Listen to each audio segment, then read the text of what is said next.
Sangya hati lenggah ingkang satuhu kinurmatan ngaturaken pambagya wilujeng sugeng dalu sugeng pepanggihan kaliyan keluarga kesenian Jawi Ketoprak Mataram Trikrida Budaya ing Kaliyapan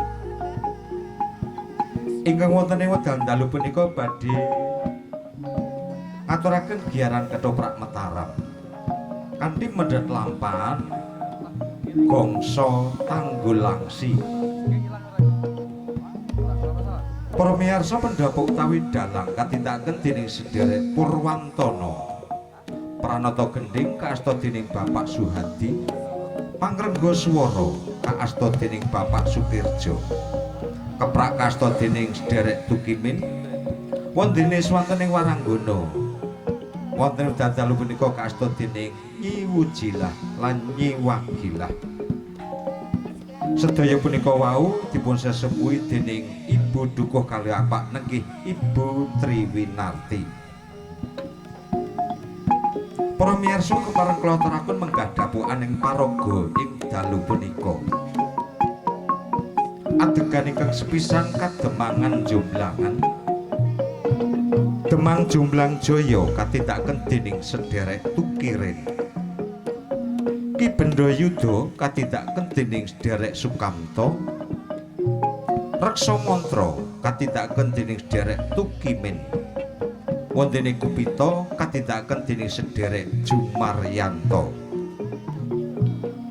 Senur Jati katindakaken dening Bapak Mitra Surana.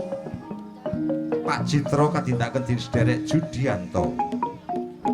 Wondene Bu Citra katindakaken dening Ibu Lasmini. Dalang sapa ngira katindakaken dening sedherek Suki. Nyi Semi katindakaken dening sedherek Mujirah. Wondene bintang tamu wekdal dalu punika saking Serumbung Magelang niki panjenenganipun Mbak Muryati lan ugi Bapak Sumarto. Para miyarsa, saksuwunipun gending pambuka punika giyaran Ketoprak Mataram Trikrida Budaya tumuli badhe kapurwakan. Pramila ngaturaken sugeng dalu, sugeng hamirsani ngantos titi paripurna. Nuwun.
kepara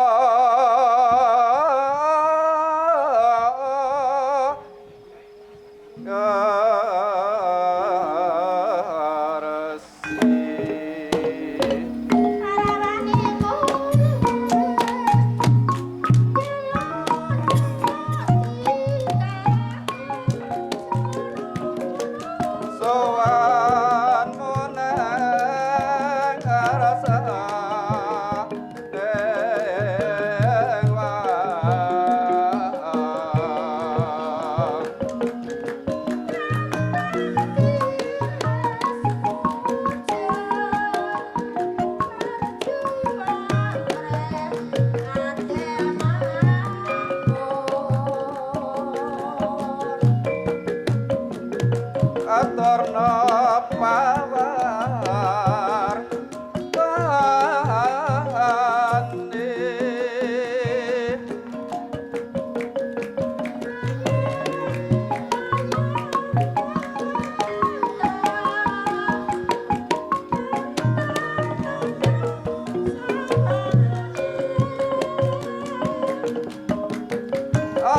aturna pakaryan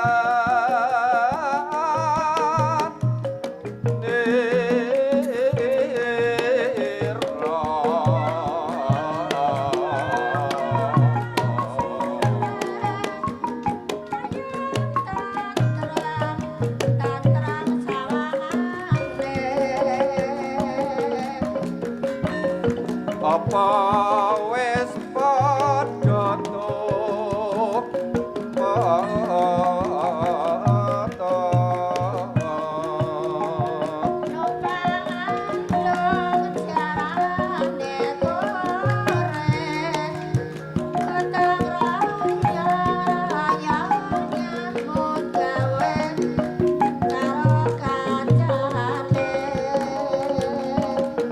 atur neng rasa neng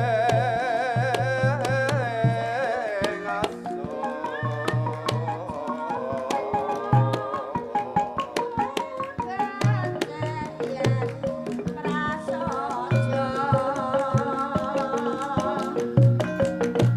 atur nakanti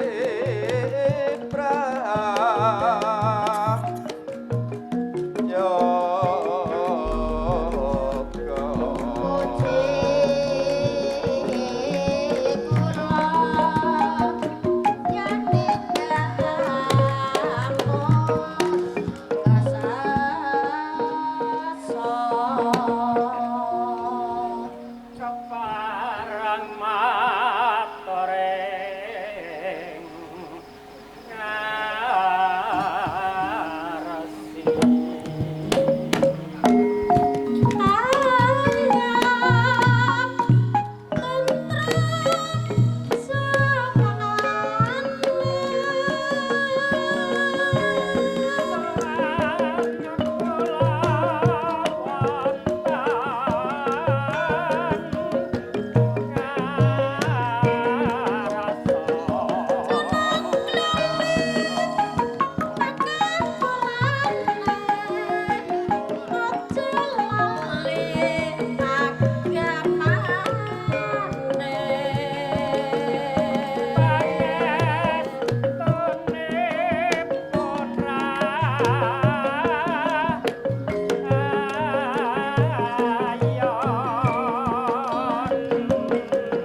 Bendayuda. Nun kula kidemang jumlah jum. Ngaturake ageng panuwun ingkang tanpa pak. Saben-saben pasowanan panjenengan boten supen ngaturaken dharma bekti dhateng kula.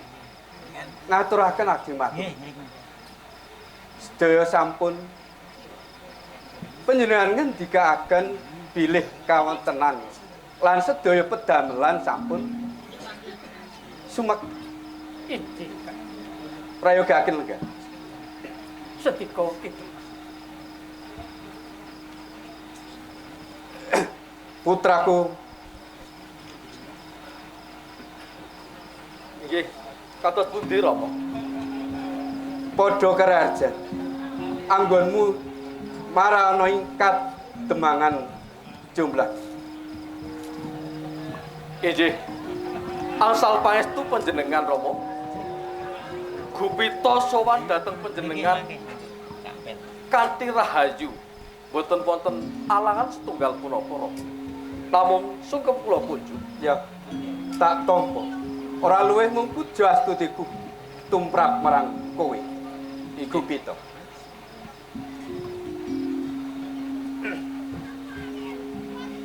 Kiwang Sokso. Basuki sowan. Seping sakara-kara pisuan kula namung sumping pabekti kula kunjuk. Tak tampa sungkem. Lan aku nyuwun palapuranmu anggonmu dene jejiban nikat demangan jumlah.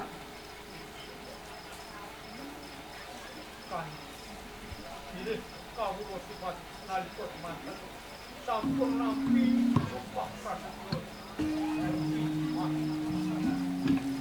Awak ikan dados sumpah prasaja nang sinar roto awak menekat. Kawula sampun saged nampi jejiban prasaja. Amranoto dari kula. Padmahan. Ya.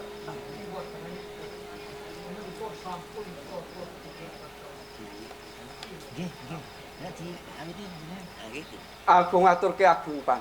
Injih. Dene sliramu wis bisa nindakake apa kang dadi jejiban.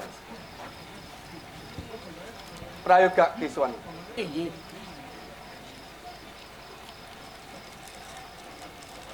Ki Bendayu. Kula kidemang jumlah jum. Sawise kowe sliramu ngaturake bekti marang Injih. nanging ora aku go pengin nyuwun pelaporan anggonmu minangka dadi wrangka ing Kademak. Oh, kepareng matur kidemang. Miderek pelapuranipun para demang-demangan dangku. Menika ing kademangan jomblangan wekdal menika ketinggal tata titi lan tentrem. Sasampunipun kidemang ingkang dados pengayuman. Wah, anggen kula badhe matur menika mboten gedugi kidemang awit nembe kaparingan ganjaran watuk kidemang. Senajan to kalih pincang-pincang kula dinten menika saged sowan kidemang. Bendayu. Kita anggen kula ngetingalaken dharma bekti kula ngersanipun kidemang jumlah. Iya.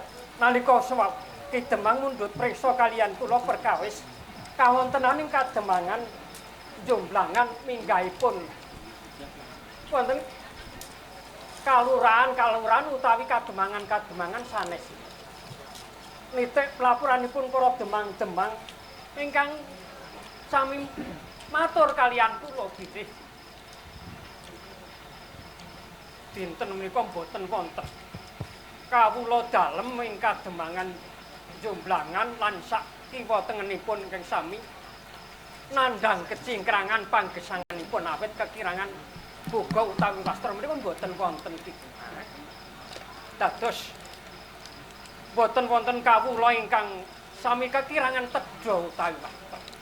Menika dados sehna bilih Kidemang saged ngayomi dhateng para kawula ing kademangan Jomblangan lan sak kiwa tengenipun. Ki Bendayuda. Inggih. Aku nedha nrimo, Pak. Inggih. Apa sing dadi ngendikang yen kawula ing Jomblangan sak kiwa tengen Inggih. kabeh padha ora kekurangan. Anggone padha Enjingipun sami gesang wonten bebrayan wonten kademangan menika Kidemang. Ya senajan tos setunggal kalih tasih wonten nanging sedaya wau pikantuk saking pangembating praja kangge mbiyantu para kawula-kawula dalem ingkang setunggal kalih tasih kekirangan boga utawi wastra. iya. Ya kaya ngono ku. Inggih. Mulane para warga wis bisa ngrasakake. Nanging aku ora duweni panganggep marang pribadine minangka dadi demain Jomblangan. Kabeh mau awit saka budidayane para kawula. Nanging wis mono uga digatekake karo dening para punggawa sak Inggih, kesinggihan. Bang. aku dono. Prayogake Inggih, sendika. putra, Nggih, kados pundi to? aku uga pengin pangerteni jejibanmu ana ing kademangan Jomblangan. Nggih, pareng matur. Lepat nyuwun sih pamit. Bilih kula dipun jejibahi supados pranata sedaya para nem-neman wonten ing kademangan Jomblangan menika. Puji sampun kita sampun kula estokaken kok. Lan para wiranem menika sampun sami pinter. Sampun sekolahipun ugi sampun inggil lan ugi sampun mangertos ing wedal menika sampun ragi modern. Menika wonten setunggalipun HP. Para nem-neman menika sak menika sampun boten kados rumiyin ananging sampun mangertos kridaning jaman sak menika lan kepara ugi bilih sampun dipun ngendikaaken Rama Bendayuda menika ing wedal menika para kawula ugi sampun boten sami cecingkrangan malih kepara dalem-dalemipun para kawula menika sampun ing wedal menika pikantuk bantuan saking pranatan ingkang langkung inggih menika awit ugi saking panjenengan anggenipun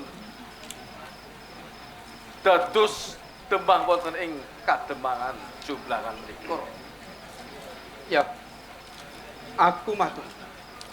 Anggonmu kula entah. Para nom-noman ana ing kademangan Jomblangan. Nanging wis mun. Ing arep kowe ngandhake ana ing babagan hap. Nanging aku nyuwun aja mung sak geleme dhewe anggone gunakake babagan kaya mangkon. Nanging kudu digatekke lan diwenehi pituduh murih bisa nggunakake sang sak mestine. Inggih. Inggih, Bro. Kecek penake anggon uso. Inggih. Kondur Ki Bendayuda. Kula Kidemang. Ana ing Titi Wanci iki anake parpatan kang beda kaya sapi. Inggih. Ana bab kang wigati. Kanggone kademangan Jomblangan lak sak kiwa tengene. Rene awake dhewe iki urip ana ing tanah Jawa. Ana bab kang kudu bisa dipepetri magayutan karo para among tani lan uga anggone padha ngluwenthah ana ing kukubaning Kademangan Jomblang. Kepareng unjuk Kidemang Jomblang Joyo. Estunipun manah kula menika tuwuh pitakenan. Kenging menapa dal dinten menika Kidemang Jomblang Joyo nimbali para demang-demang kukuban Jomblangan. Boten kados pepanggihan sampun kapengker. Wekdal menika sajak wonten perkawis ingkang wigatos ingkang badhe kaparingaken dawuh dhateng para punggawa kademangan ing Jomblangan. Ora kler. Awak dhewe sak weton. Injih. Ana ing taun iki awake dhewe durung nganakake merti pedukuhan. Oh, injih. Mula aku njaluk pamprayogan. Ampre kabeh bisa mlaku. Aku njaluk iguhmu Bendaya. Kersanipun Kidemang Jomblang Joyo Kademangan Jomblangan badhe ngawontenaken menapa? Merti peduku. Merti pedukuhan. Injih kados warsa-warsa ingkang sampun kapengker. Iya. Sakbibaripun para among tani sami panen pantun menika ing padatan sami ngawontenaken merti padusunan. Menika kangge caos atur panuwun atur syukur dhateng Gusti ingkang Maha Kuwasa sawet sampun kaparingan panen ingkang langkung sae. Iya. Kanggo panguput jiwa dina lan. Mula aku nyuwun pamprayogan. Piye, Bendaya? Menika kados warsa-warsa ing sampun kapengker menapa badhe wonten penggalian ingkang sanes. Menawi kados ingkang sampun kapengker menika merti padusunan menika adatipun nanggap ringgit purwa gitu. Lah ya ning sing sak mestine sak orarane padha karo taun-taun sing wis Oh, pungkur. injih. Luwih becik liyan bisa linu wis kok ing taun-taun sing pungkur. Nang sak orarane padha karo taun sing pungkur. Oh, injih. Menawi kersa panjenengan kula sarujuk sanget gitu, Mas. Awit menika kangge nguri-uri kabudayan wonten ing Kademangan Jomblangan. Pramila sumangga lajeng Kidemang kersa ngrembag dhateng para kadang-kadang demang. Kidemang, Ya, piye? keparenga kula badhe usul wonten ngadanipun Kidemang. Awit ing nalika taun ingkang sampun kelampah, taun-taun ingkang sampun kelampah, sampun kelajeng. Menika ing dusun ing mriki menika wonten latu ingkang gemah wonten ing papan punika. Menika dadosaken gegering para kawula utawi para warga ing dusun Jomblangan. Menika kula tansah nyetujoni ing bilih samenika sampun ketingal anggenipun sami kamulyan boten wonten ingkang cecingkrangan. Menika bilih panjenengan badhe ngawontenaken merti padukuhan menika kawula tansah namung nyetujoni wonten ngarsa panjenengan. Matur nuwun. Pancen apa kang dadi sedyane para kawula ana ing Jomblangan bakal nganake merti desa. Inggih. Mula merti desa ngono ora mung ngemungake awake dhewe padha atur panuwun kembul bujur. Nanging ana bab-bab sejin sing bisa kanggo nyempuyung. Injih. ana ing babagan. Pakulinane awake dhewe taun-taun sing sepungkur ki nganakke wayang. Injih. Kuwi kan butuh obo rampe. Ana sing golek dalang, ana sing golek gamelan. Injih. Ngono ki Patih. Ki benda itu. Menawi parsing sampun kapengker ingkang kadhawuhan pados dalang utawi sambutan gongso menika injih putra dalem kalian Ki Demang ngabehan menika. Pramila mbok bilih wekdal menika lumampah kados warsa ingkang sampun kapengker lan menika ingkang Putra sampun Gubito. kulino Ki Demang. Putraku Gubito. Nggih, kados pundi lho? Jumbuh karo sing dinake Ki Bendayuda. Seliramu tak suwun kanggo uba rampene ing samengko magayutan karo anggone padha nganake merti desa. Iki bakal wae. Kowe tak paringi jejibahan golek gamelan. Nggih, nyuwun pamunten lho. Kepara estu saderengipun panjenengan menika dawuh kaliyan kula. Kula menika sampun pados sisih mengke. Gongso pundi ingkang saged dipun ampil menika. Ananging kanyata awit dinten ingkang sampun kapengker lan ugi ing wedal menika dinten menika dinten sae warsa taun ingkang sae pramila sedaya gongso menika kepara estu sampun telas kepara kula sampun pados bebasan ngatos dugi pundi kemawon ing wedal menika sedaya bangsa menika sampun dipun ampil tiang-tiang sanes utawi pedukuhan sanes kademangan sanes. Nah menika kula sampun saderengipun panjenengan dawuh kula sampun pados dhisik melih langkung rumiyin lho. Oh, dadi kaya aku matur nuwun Pak. Ki Bendayuda. Apa sing diaturke putra jebul sadurunge golek sisih. Nah, tekan dina iki durung ana lan durung oleh bab gongso. Prayogane piye? Kula pitados ingkang dipun aturaken putra dalang menika bilih jumbuh kalian sak menika wulanipun wulan ingkang sae warsa ingkang sae upami ingkang sami kagungan gongso utawi ringgit menika sedaya sampun wonten ingkang ginakaken. Lajeng menapa badhe cabar kademangan jumblangan badhe ngawontenaken pahargyan merti dusun menika gitu. Ki Bendayuda. Bab kaya ngono. Luwih bab kaya niki sing magayutan karo kawula lan Gusti. Injih. Aja nganti bakal cap. Aku nyuwun pamrayogane. Wawasanmu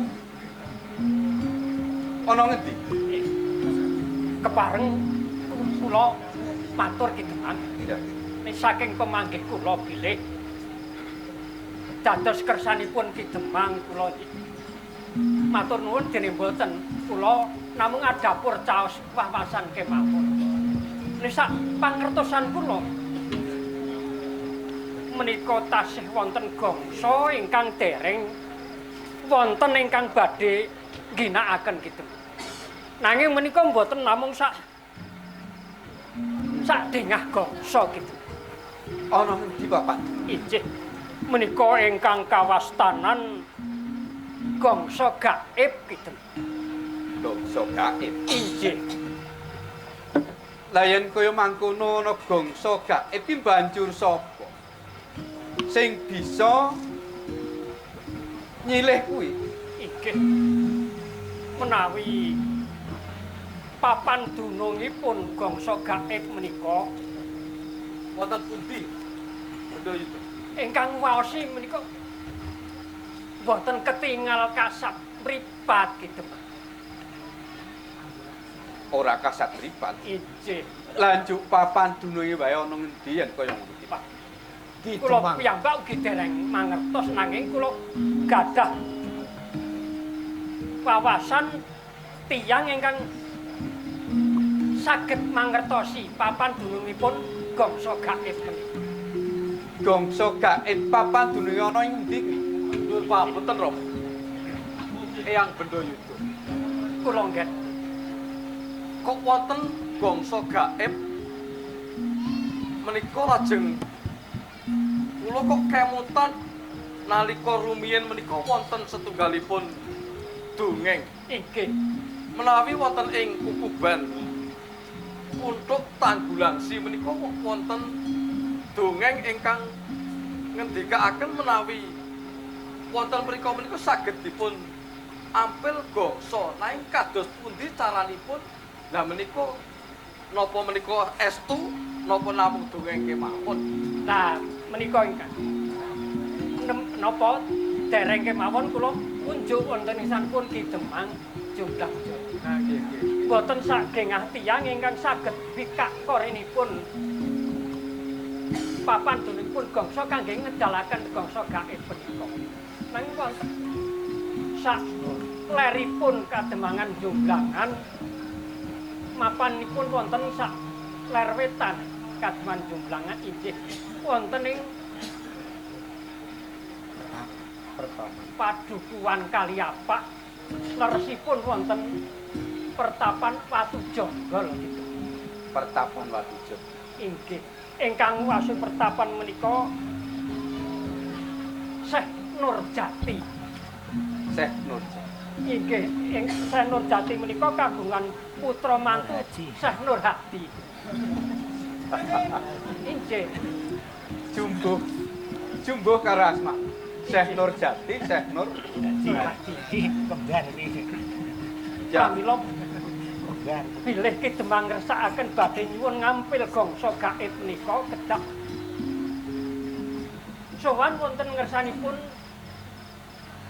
Syekh Nurjati menika ingkang saged bikak korlining gaib kangge ngedalaken gongso gaib menika. Oh. Aku nedha nrimo. Inggih. Apa sing kok ngendikake? Aku dhewe saiki bisa pahami apa sing dadi ngendikan Ki Bendha Yuda. Inggih. Ngono. Dados Ki Demang sarujuk kaliyan atur kula. Aku sarujuk marang Inggih, matur Pak nuwun. Andika. Nanging semono. Aku bakal utusan marang putraku. Putrane. Inggih. Kados pundi? Apa sing dingendakake Bendha Yuda? Sarene anane gamelan gaib. Kuwi sing bisa nyilih, Ingkang saged bikak korinipun sing iso buka kori kangge ngedalaken gongso go gaib menika. ngetake gamelan ki buyut Syekh Nurjati. Syekh Nurjati. Mapan ning Watu Jonggol. Inggih, inggih. Kula aja dikae. Deliram tak utus sowan ning ngersani Syekh Nurjati ing Watu Jonggol. Supaya mbikak korine kanggo ngampil gongso gaib ma. Inggih. Menawi kersa panjenengan ngaten estu kula badhe sowan Syekh Nurjati wonten ing sampai Pak Estu. Pak Estu Dewa.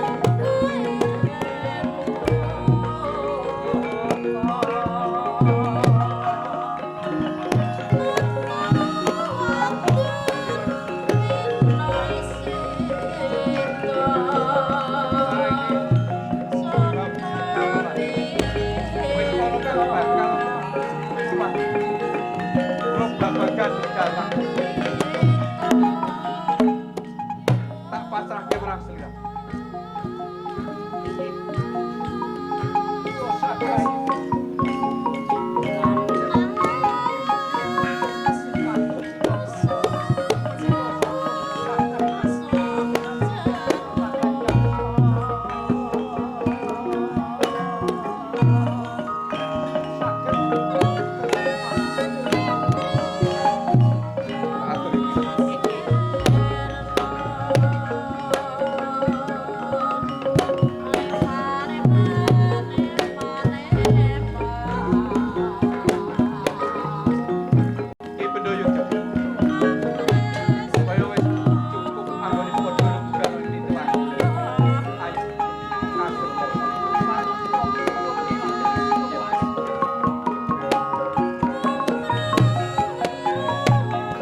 wektu pisuwanan ana ing Kademangan mau.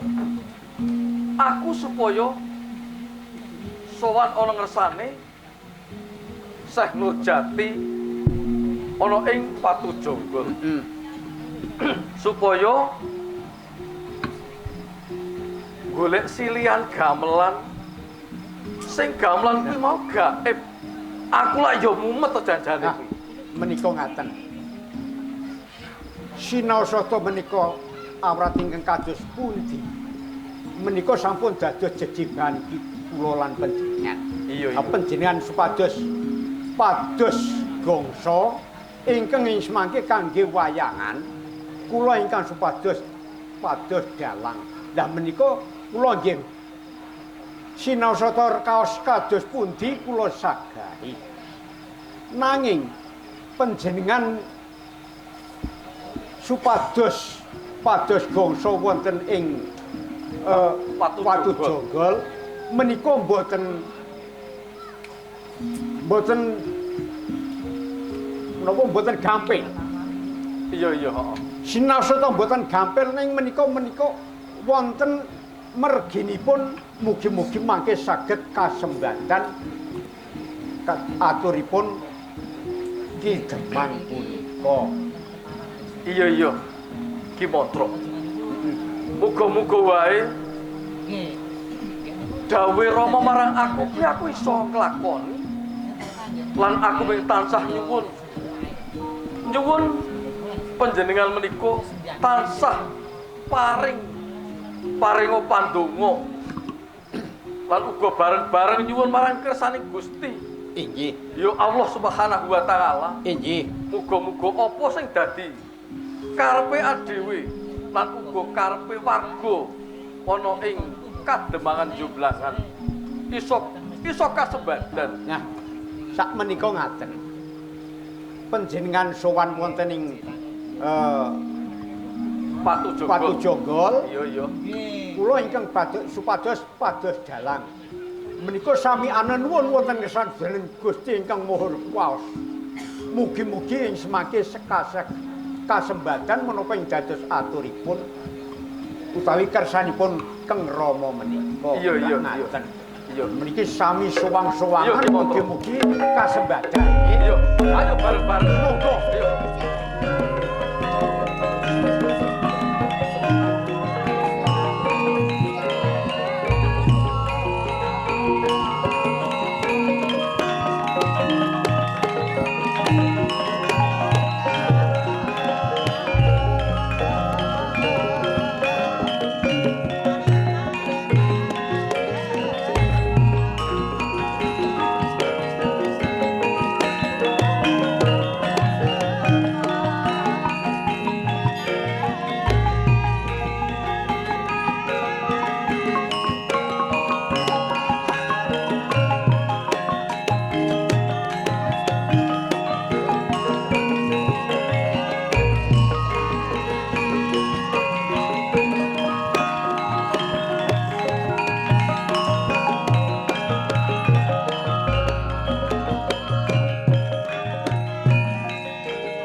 Kowe saiki wis lali karo aku. Lali kepiye to ya wong saben dene ya dadi siji tuh ngenger nang gone karo Syekh Nurhadi mau jare.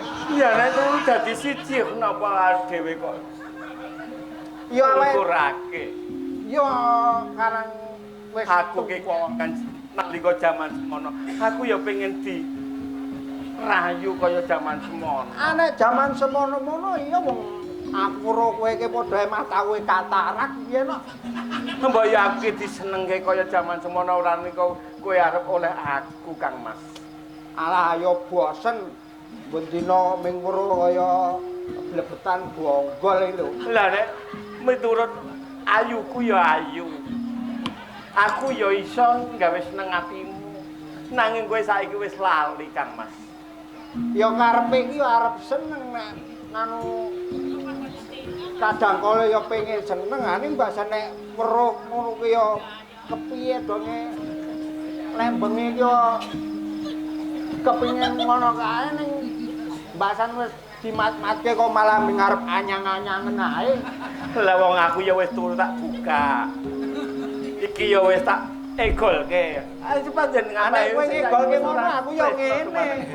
Mbok ya aku di gandrung apa kepiye to Kang Mas? Aku ki jane iki arep pengen gandrung kowe kuwi to. Nganu sapa jenengmu mo? Bojone lali aku bojomu jenengmu sapa? Aku dhewe ya lali. Walah, mau ora dinehi jeneng karo Mas Loro ya.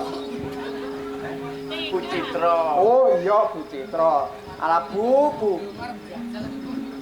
Ya anu. Ora saya ngono kuwi. Lagian iki rasa alman dia peksa-peksa iki ya seming kaya ngono kuwi to ya. Halah ya wong iya iki wis gawean sing kuwasa. Sing kuwase suwe-suwe ngeneki kok. Ambek ya aku diseneng-senengke Seneng- kaya mbiyen sampean arep oleh aku. Lah lek kowe iki kon kurang kepiye le tak seneng-senengke. Nanging mbasan tak seneng-senengke wis sak karepe dhewe. Wis tak bandani on kurang piye. Tak naik modal kon kulak petir rono malah cenanangan weruh. Iki kepiye? Wong Kon aku golek kambil yak-yakan golek kambile wong. Lek kepiye? Aku karang kuwi ya wis kurang kepiye aku lek bandani kuwi. Lah saiki mbasan wis entek-entekan. Lah warek njaluk mesra-mesraan. Ah, ayo ora to ya. ya Bu, bener Bu. Bener to ora? Aku kuwi lak ya wis suwe ditinggal anak bojo. Lah Ambek iya. ya aku disenengke kaya mbiyen nalika sampean arep oleh aku. Ana Aku digandrung apa kepriye. Oke, gandrung. Nalika jaman semono sampean arep oleh aku kuwi Wis. isih kelingan. Saiki yo karo gandrung barang etok-etoke karo latihan barang ora ketang ora apal saire. Wes. Kene mapane gandrung. Kene lho. Mongso seneng atiku. Nah, Pak Gandrung yo. Ora usah genit-genit ngono kuwi to. Lah, wong iki ditonton karo Pak Polisi barang kok ya ora gelem kepiye. Ndi Pak Polisi? Lah iki Pak Rahmadi. Wis Pak Polisi iki ben mapane bedilen ben jongkel kono ae. Aku bosen aku. Nek kowe ra iso gandrung ambek yo nyuwun tulung karo Mas Tak gandrung. Mapane? Asune wis digantung.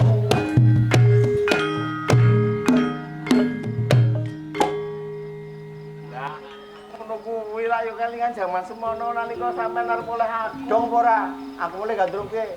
Asune. Lah aku dianggep asu. Ayo, asune wis digantung. Ambek yo sing kepenak. Woi.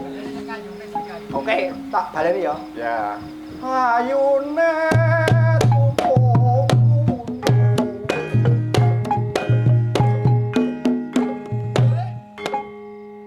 Lah, nek ngono kuwi lak yo penak kaya jaman sampean biyen arep oleh aku kuwi ling rayu kepiye. Alah kok bocah kok Ayo nek biyen ngono tak rewangi blasakan turut kuburane oke, Bro. saiki kok banjur lali. Dasar manis. Ayu lampung.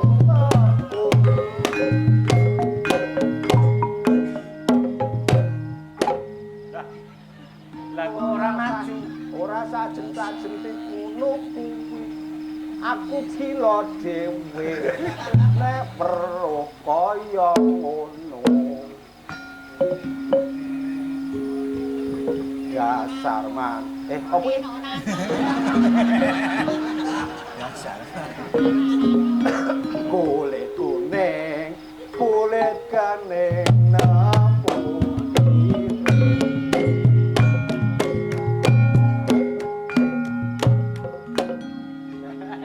Aku tetep mundur rek kok ngono kuwi. Apa perlu tak calekke? Ora. Bar weruh ngono kuwi aku kok ning omah terus ora sida mergo ming kebayang-bayang kowe.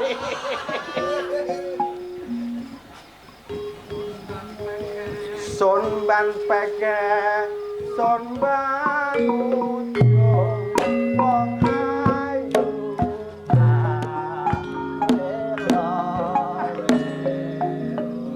ora kaya ngono to Kang Mas. Iya. Panjenengan tresno dhumateng kula Kang Mas. Saya tetep ke golek lebu iki aku lagi kosokan. Niki lho Kang Mas. Wah aku lek kaya ngono kuwi. Las gawe gedhe kaya kowe orang tresno. Wis saiki le anu awake dhewe iki melu sapa iki mau? Syekh Nur Hadi iki mau. Nur Jati. Hah? Syekh Nur Jati. Oh Nur Jati tu Nur Hadi to. Nur Hadi lah yang ngisor ki bakule bakso. Oh alah, krukuku mau Syekh Nur Maratuane Pak Bambang. Bambang Mantune. Heeh. Ya wis. Mantune.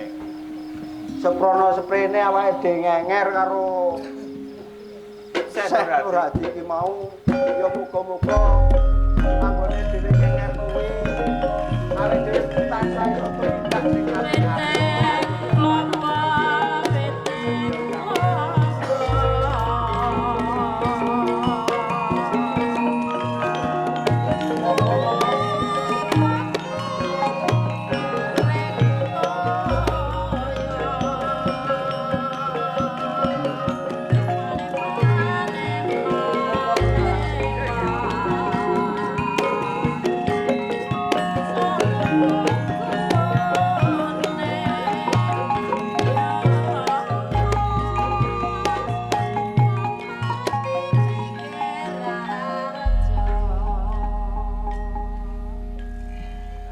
Nyun sewu nderek nyun prisa panjenengan sinten?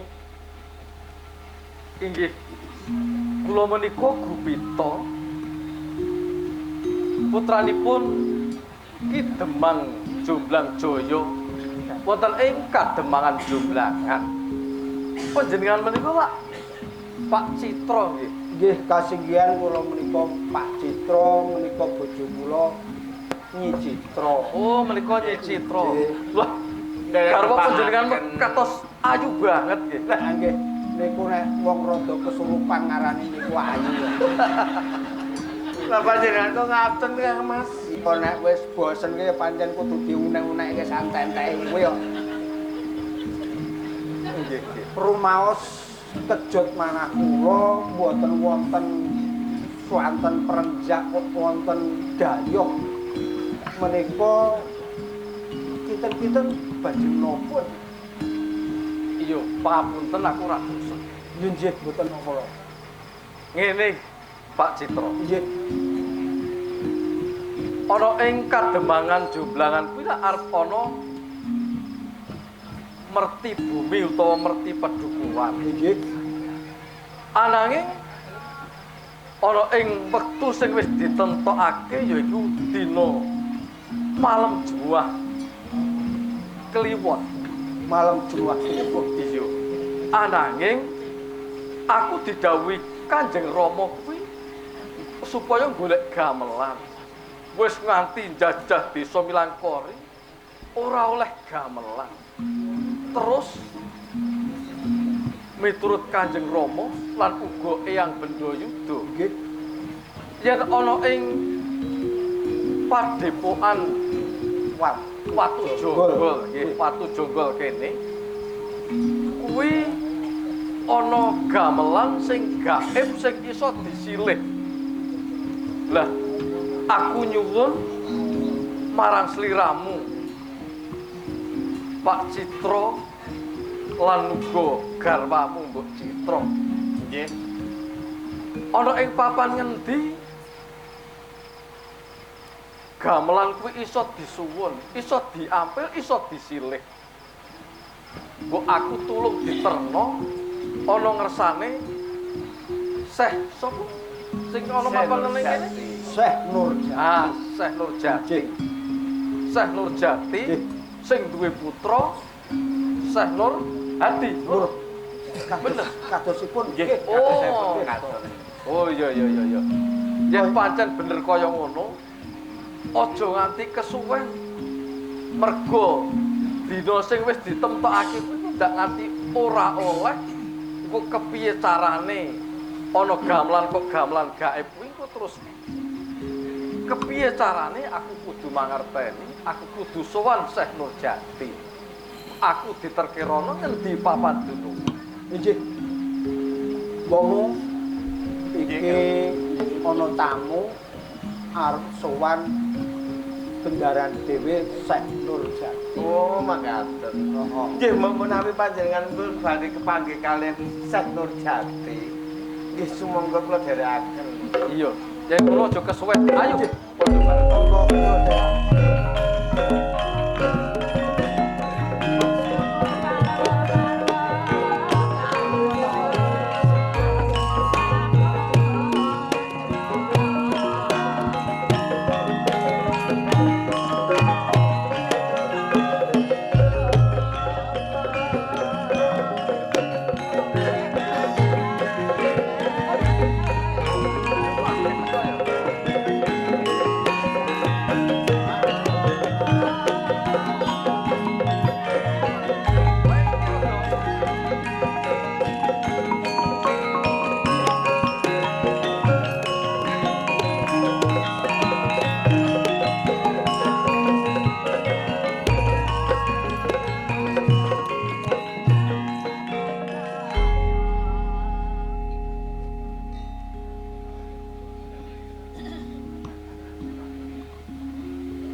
Nurjati.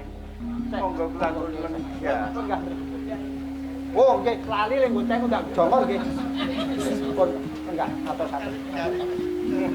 Dipernahke bokonge. Nah, pun. Menika wae saking tindakku.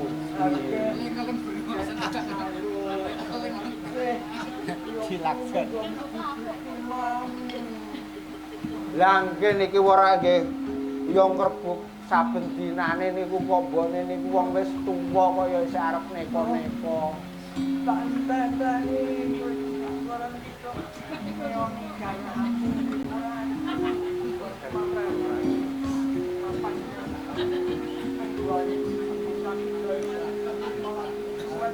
Pangapunten Syekh Nurjati.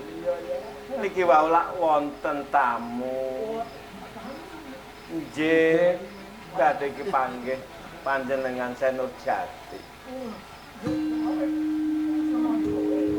Nggih, pun tamunipun menika wau sampun ngendika menawi saking kademangan Jonglangan. Nggih, nanging sakmenika tasih wonten Jawi. Napa kepareng pun jawan?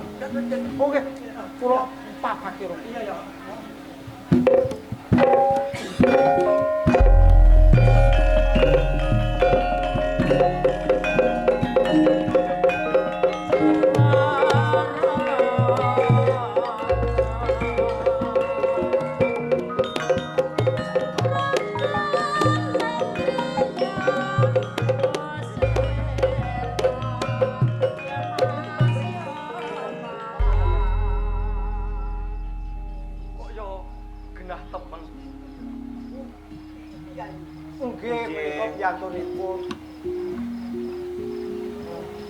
Ngaturaken sungkem kunjuk Syekh.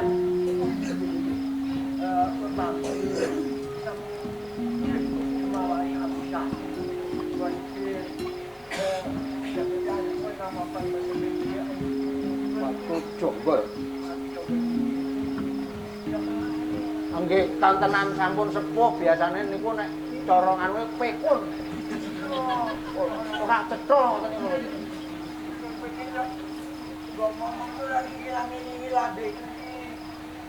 Nggih nyun ngapunten nggih nek ngono niku pekun wonten ning ngaran-ngarane niku. Lah panjenengan niku jan nggih sampun sepuh. Ayo. Inggih, kula Bupita. Wale-wale punapa kula menika putranipun Kanjeng Adipati utawi Ki Demang wonten ing Jomblangan nggih, Demang Jomblangan. Inggih.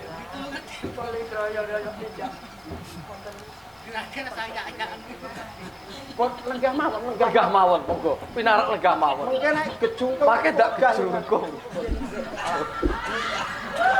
Pun lenggah mawon Kanjeng Resi. Ndak gejungkung. Mangkene gejrungu wonten ing Syekh Nur Hadi mriku pripun? Ayo. Wanula ditangi rendak-rendak kula iki karo Oh, Citra.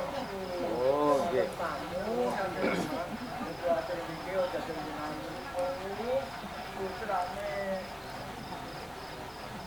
Demang Jomblang Jaya. Putra Demang Jaya. Jomblang Jaya. Putra Jemblang Jaya. Wis budhek ya. Putra Demang Jaya. Jomblang Jaya. Sekarang nek ora seru ragu. Inggih. Kula sowan panjenengan menika estu kala wau kula sampun pinanggih kalian Pak Citra lan Bu Citra. Bilih panjenengan menika saestu kedahipun remen sanget wonten ing pundi priki Mas? Cah Patu Jonggol nggih. Nggih, wonten ing Patu Jonggol menika wonten Pak Citra Bu Citra ingkang ngremenaken kahanan. Nggih to? Nggih.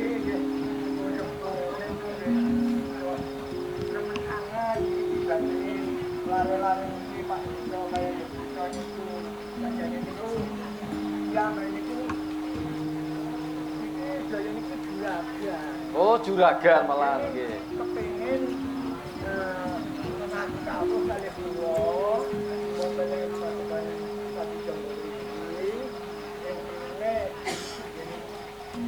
kaya lare niki biyen niku lare kurang ajar juragan. Oh, nggih. Oh, malah kurang ajar. Ampun cok ngoten niku to, Kyai. Nek barang elek niku ampun diceritakake, ampun disiarke mawon. Ampun disiarke, Kyai. Nggih pun dibiwarake mawon. Nek kula niku tiyang awon.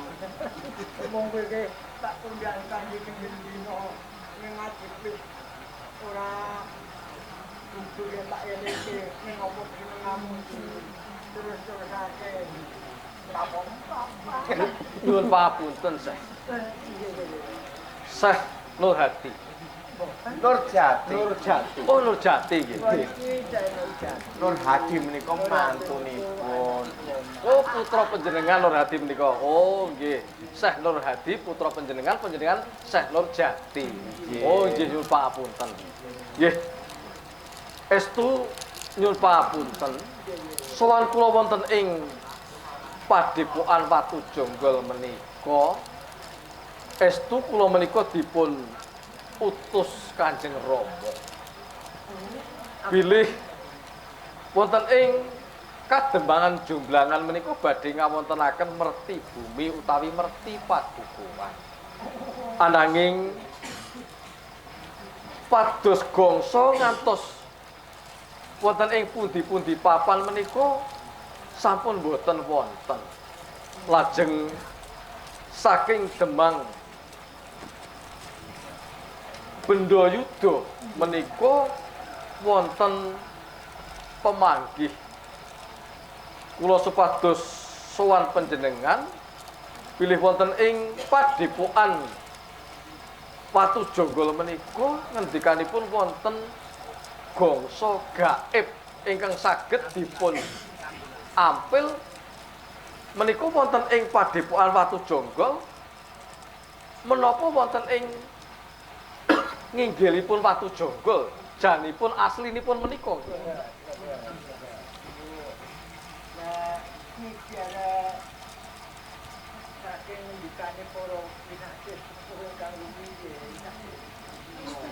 Nggih. Zaman ini zaman sami yo yang itu lek manut piye niku to ala kadhe jenengane itu dereng reso sejarah.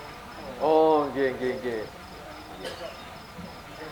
Kon niku ami jam lerep.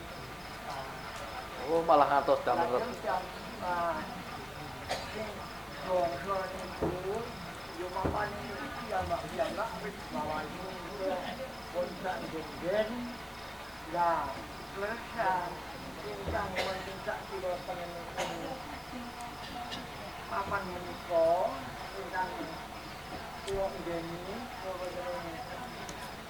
pati jowo menika Nggih. menika tidak wonten nanging menika di abad mawi lampahan. Dados wonten ing Watu Jonggol napa wonten ing Tanggulangsi? Aslinipun menika, Sek. Wonten Tanggulang. Oh, ngaten.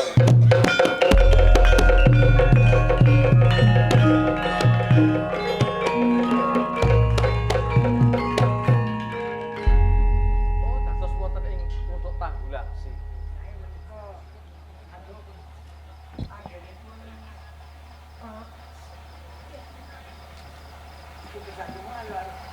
Nggih ajeng disambut damel merti pedhukuhan.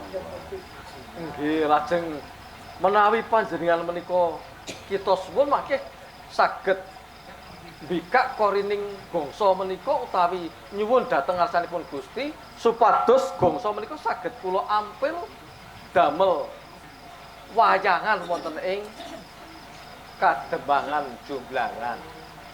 Menawi panjenengan menika saged kula nyuwun mangke wonten cara kados pundi, wonten syarat sarana ingkang kedah kula lampahi menika kados pundi. Oh, nggih. Pajuk kalipun bedane Menawi pedalipun menika dinten malem Minggu Pahing. oh. Anu Syekh Kok keresan menika kados pundi? ini gimana? Apa? Dua lagi. Demo lagi mosok setupan minggu. Lah, wong aku iki kliwon pakan desa. Jembah Kliwon apa? Wingi Juah Kliwon. Juah Kliwon. Setelugi ngapai. Oh nggih. Nggih. Paling 10.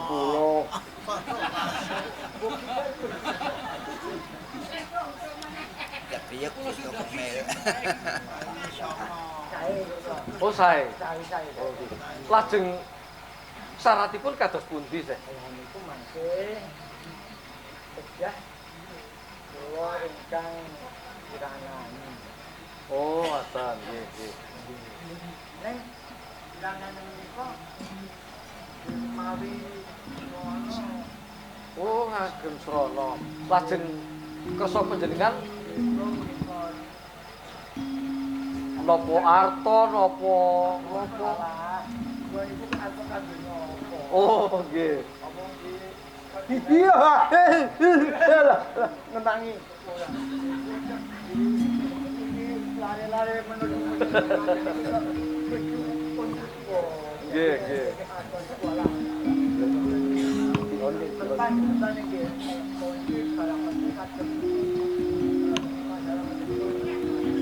Nggih.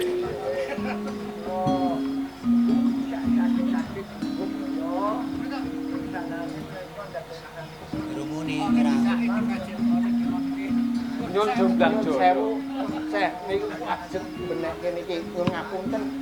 Kula mboten ajeng mendhet adak-adake. Lah kula niku ajeng benekke niku walah kukukan. Iki lah. Alat. One ndi Mas? One. Kuwi alat apa to kaya ngono? Nggih niki sranane mangke Oh, kangge sranane mendhet niku. Bangsa niku kudu Oh, alah, nggih. niki nek jenengan mbok menawi rada paham. Dibuka mawon. Niku lak dicalekke saged ditingal.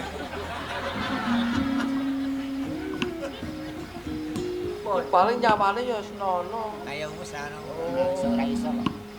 Paling harus mati, Pak. Kabeh rampung. Alat kula. Oh, nggih. Kula niku alat yang pun yen kula limbahipun suami dados risan niku pun sampur. Nggih, saukur wonten nggih. Wajar apa? Oh, nggih, wajar nggih. Pun Wajar. pun disae mle. Awas etek-eteke Mbah, mangke tak kesengguan modon. Yo ngene. Nggih. Pun lho. Pun dejet-dejet pun muni jalan nggih. Lajeng nyuwun pamunten Syekh Nurjati. Menawi panjenengan menika ing sakmangke saged mangke kula estunipun sowan melih dhateng panjenengan. Lajeng kula anggenipun sowan melih menika benjang dinten menapa mangke kula saged bekta bangsa menika dhateng kademangan jumlahnya.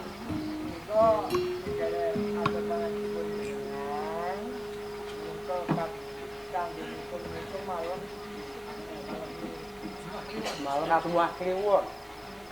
Kanggenipun menika malam Minggu wae. Nggih, mbok bilih panjenengan anggenipun nyuwun dhateng asanipun Gusti Kang Hakarya Jagat. Biasanipun Jumat Kliwon nggih. Oh, malam Jumat Kliwon.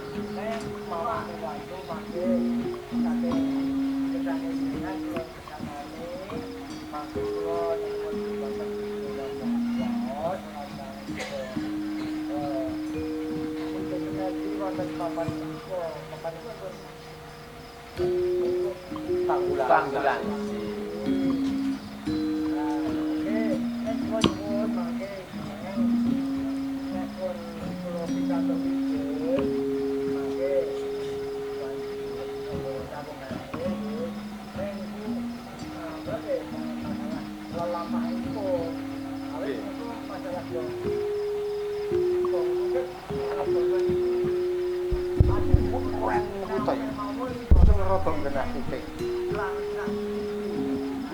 Oh, nggih.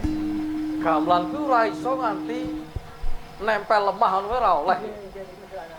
Oh, ngoten. Nggih. Menawi ngeten bab menika mangke gapil. Mangke lak disunggi saged niku. Nggih to?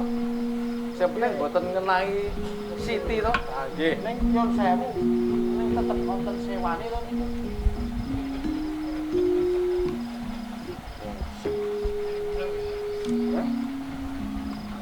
Nggih, beres. Nggih kula rembuke tembur iki.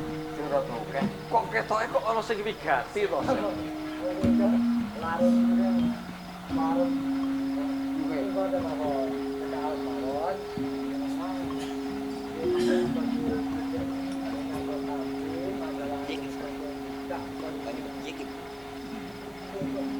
Panggulan sih.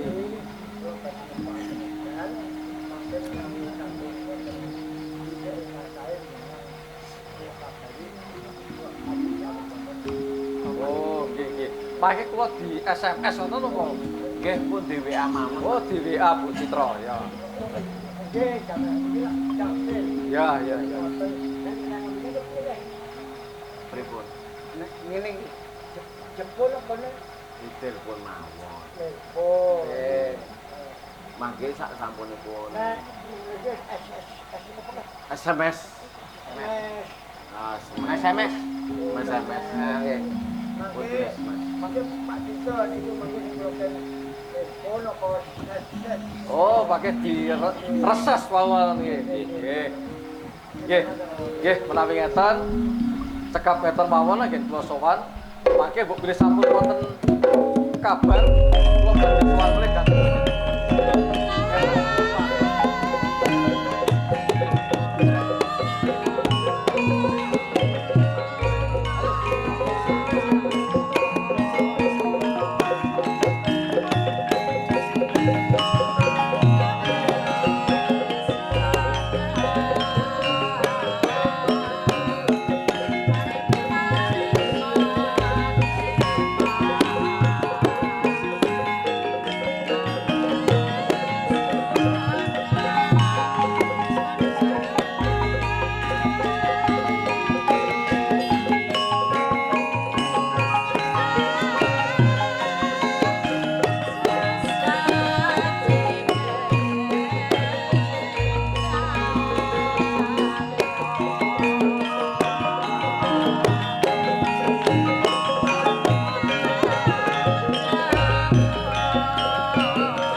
Wis sawetara iki aku le dadi dalang iki kok ora ana tanggapan.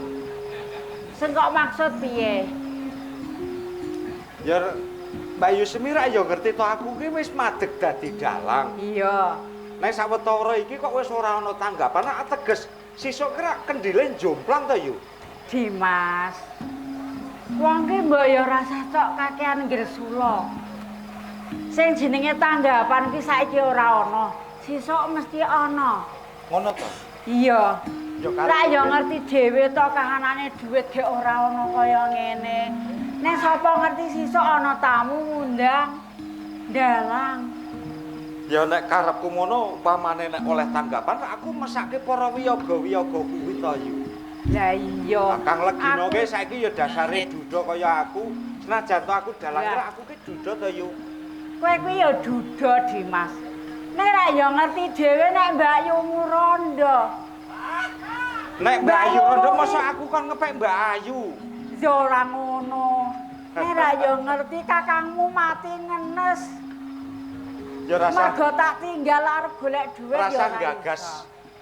patine Kakang Rikala Semana. Neng aku ya getut Dimas. Aku matur nuwun banget dene Mbak Ayu Semi bisa urip ana ing omahku mbantu karo aku. Ya seplok kakangmu ora ana. Ya. Kuwi pancen aku arep melu sliramu. Oh iya iya. Awake dhewe mbiyen sak omah aku tuwa, aku dilairke dhisik karo Biyung. Kowe Iya. dilairke keri. Mbiyen kowe tak dulang bothek, aku mangan trepos. Nek saiki kowe dadi gagah, aku ya isih ayu najan aku duwe buyut. Oh iya iya iya iya. Ya ya. Ya aku matur nuwun banget dene Mbak Yusemi maringi apa sing marake tentreming atiku. Iya. Senajan to aku ke wis madeg dadi dalang, nek urung ana tanggapan ya kudu sing sabar. Iya, muga-muga wae sesuk ana Ya tanggapan. tekate sesuk Dimas. aku tak karo ngarit-ngarit ya ora apa-apa. Iya, ya padha wae engko aku ngeritke wedhuse, sliramu ngeritke sapine ngono lho. Oh, ngono ta ya. Lah iya mlana nganti direwangi awake dhewe Kene kaya legah ngene kene iki. ta ya. yu. Mergo ming anane ming do ngarit. Iya. Aku ke mesake para wiyaga-wiyaga kae sing saben dina melu aku ngetutke aku anggone dalang. Nek upamane aku ora oleh tanggapan ya mesake para kanca-kanca wiyaga kae. Malah kepara sing wis do sepuh-sepuh sik do setya tuhu nderekke karo aku. Kuwi saking bektine marang sliramu. Nek aku ya Ya, duwe Nek. rasa melas karo para wiyaga, para waranggana kuwi nek umpamane aku ora oleh tanggapan lho, para wiyaga, para waranggana kuwi ra ya padha nguripi anak bojone. Iya Dimas. Padha wae. Awake dhewe najan ora aku ora duwe bojo ya duwe anak putu. Najan sampean sanajan sliramu ora duwe bojo, ning ya tetep nguripi anak putu. Pirak ya kabeh padha to. Ya pengangkahku ngono to, Yu. Senajan to aku ke saiki duda.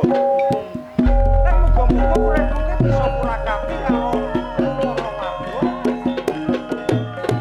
Mrigine para wiyaga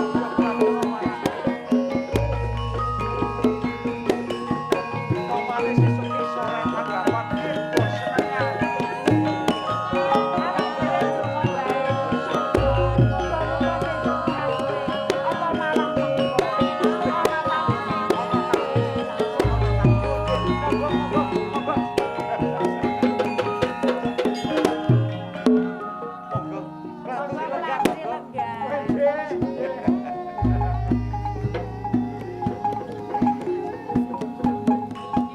Ngaturi kasugengan.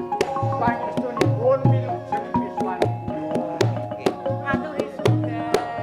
Rawuhipun. Wilujeng Wiswanipun.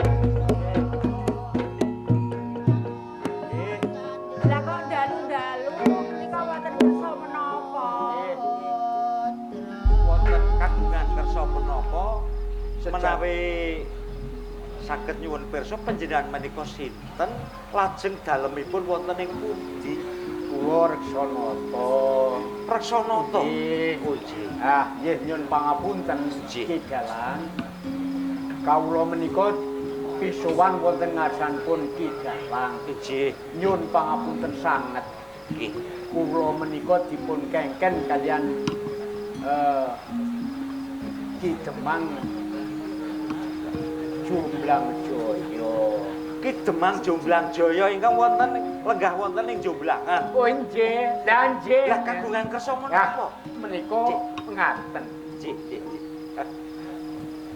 Ki Demang menika badhe gadhahi hajat. Badhe kagungan hajat, Nggih, badhe mantu napa? boten namung badhe bersih. Oh, Bedes. Lah kuwi ra ya awake dhewe lekas ayem to. Ing mbok bilih wonten kalodhangan boten wonten sarenganipun. nggih. Menika badhe ngaturi panjenengan supados ngringgit wonten ing Kademangan. Oh, mekaten. Nggih. Lajeng wancinipun benjang punapa menika? Wekdalipun menika benjang dinten malam Minggu Pahing. Oh, Dados malam tasik Natal. selapan dinten. Malam Nggih, Natal. delapan dinten. Cobi kula tak nek malam ngapain ki aku ketoke ora ana tanggapan ya. Ora ana Dimas nek malam ngatpaing kuwi. Ngatpaing selapan dina sesuk-esuk to. Mila Nggih, menika mboten. kula nganyosi kabar langkung rumiyin. Nggih. Menika ing semangke Ki Demang ugi badhe ngawontenaken pirpatan malih kangge musyawarah. Oh, mekaten. Nggih. Nggih matur sembah nuwun. Dene panjenengan sampun ngaturi dhateng kula supados derek mayang wonten ing Kademangan Jomblangan. Nggih. Nggih. Namung donga dinunga mawon mugi-mugi kajatipun Ki Demang Jomblang Jaya wonten Jomblangan menika anggenipun badhe ngawontenaken merti pedukuhan saged lumampah kanthi lancar. Nggih. Semanten ugi kula saged nderek sowan wonten ing pedukuhan Jomblangan menika. Nggih, nggih. Matur nuwun sanget kula. Bilih panjenengan sampun sagah anggenipun badhe ngawontenaken ringgit menika. Oh, nggih, nggih, nggih, nggih. Matur sembah. Nggih, ing semangke badhe kawula aturaken dhateng Ki Demang Jomblang Jaya. Oh, nggih, nggih, nggih, nggih. Monggo pun aturaken kalian Ki Demang Jomblang Jaya menawi kula nyagahi menapa ingkang dados atur panuwunipun Ki Demang. Oh nggih, Bu, menawi sampun kaanggep cekap keparenga kula badhe nyuwun pamit. Sampun Mangke badhe rumiyin kondangan. mboten kesesa. Namung dereng maringi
wis sawetara.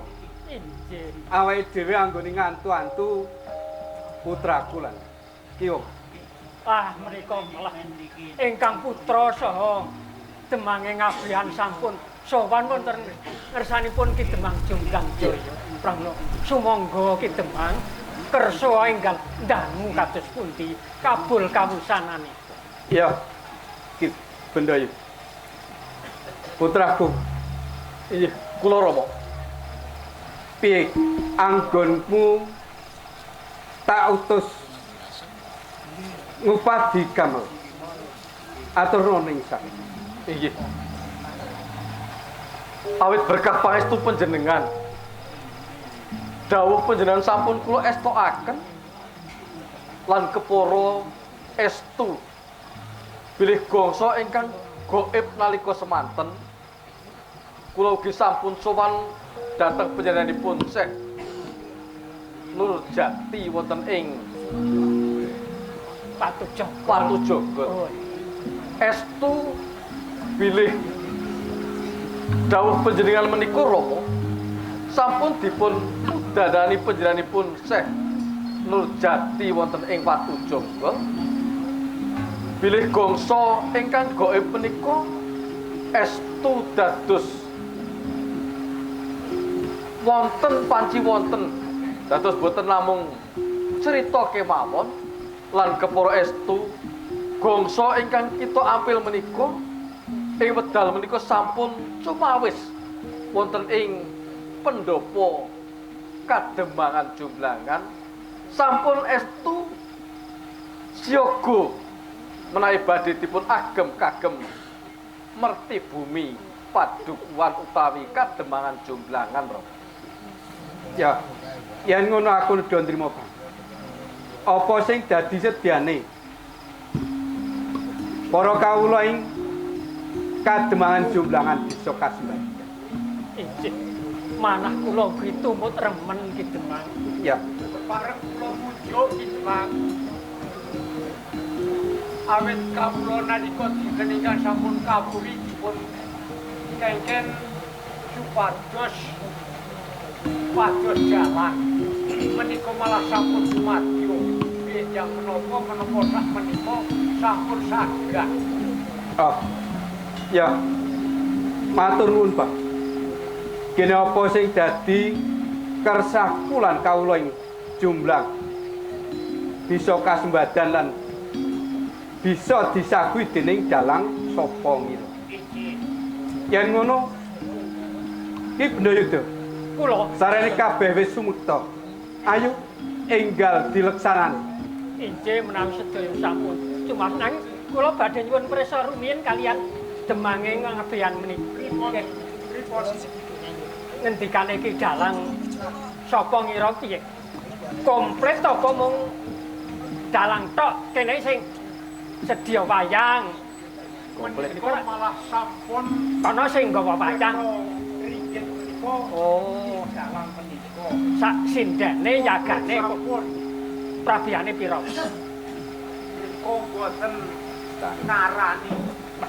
Boten ngarani estu. Tenan. Cek menawi boten pitados ing semake. Kula aturi besok jam. Lanjur. Sane saka ngendi? Saking mriku. Nah, ya kuwi perlu dipikir demange. Sampun beto. Oh, dalange wis nggawa dhewe. Sampun semadyo. Sak yagane. Oh, bintang tamu. Wah, bintang Komplit. pun komplit. Oh, syukur-syukur. Nggih. Dadi mengko aja gawe kuciwane para kawula-kawula ing Kademangan Jomblangan. Boten. Nek tenan kuwi Nggih. atur mengko ora goroh. Adate kowe iso abang diaturke ijo diaturke ireng bareng. Boten ngoten iku carane. Ki Bendayuda, Kula. damar cinupet. Oh iya, ngapunten. Sarehne wektu wis sawetara. Nggih. Ayo enggal padha dileksanani anggone bakal nganake merti padukan kanthi wayah. Monggo cecawis Ayo. menapa ingkang dipun betahaken iki. Ya. Kula dherekaken monggo.